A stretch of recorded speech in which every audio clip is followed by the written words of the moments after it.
Hey there, and welcome to Townsy's Tips. I know I haven't posted for a while. Life has been very busy, we're both at work and at home. But I just had an awesome conversation with a teacher, Jody, about how to add a calendar into Teams and work through a couple of things that I myself discovered. So just wanted to share how you can add a calendar into Teams so that you can use that for your school operations. So what you need to do first is make sure you're in the files section of a channel, and then you can click on open in SharePoint. And what that's going to do is it's going to open up that particular channel in the SharePoint view, because behind every team is a SharePoint site. And so that means you can manipulate your team using some SharePoint features. So what I'm going to do to add my calendar is I first of all got to go up into this settings cogwheel and add an app. And when I click on that, I'll be taken to a page where I've got a number of different apps to choose from. So just waiting for that to load.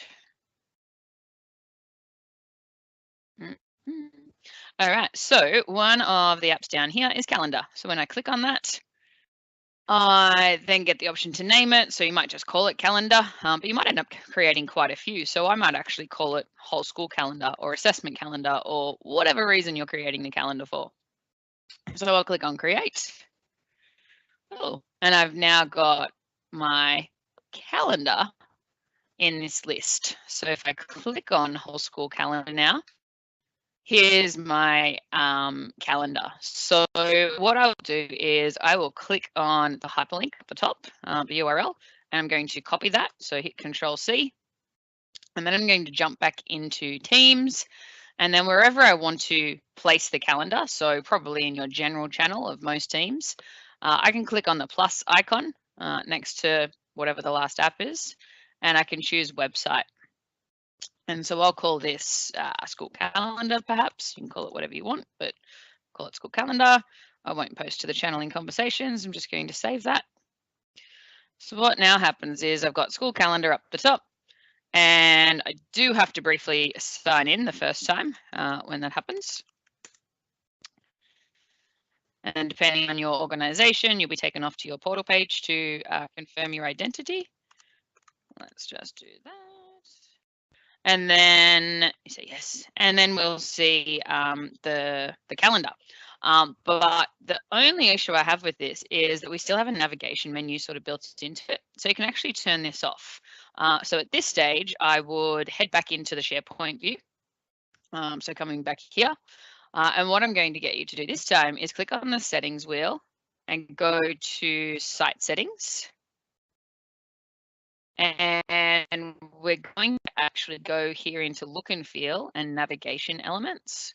And we're going to turn off this quick launch, as it's called, on the left-hand side, so that if people ever do find themselves looking at the calendar or even in this SharePoint view, they don't get confused and start navigating over on this side. So I'll now click OK. And we'll notice that the site contents have disappeared here on the left, which means that when I'm over here in Teams now, and I click on my calendar, that navigation menu has disappeared. So we've now got just the calendar in view where we can, move through calendar years, move through months, things like that quite easily.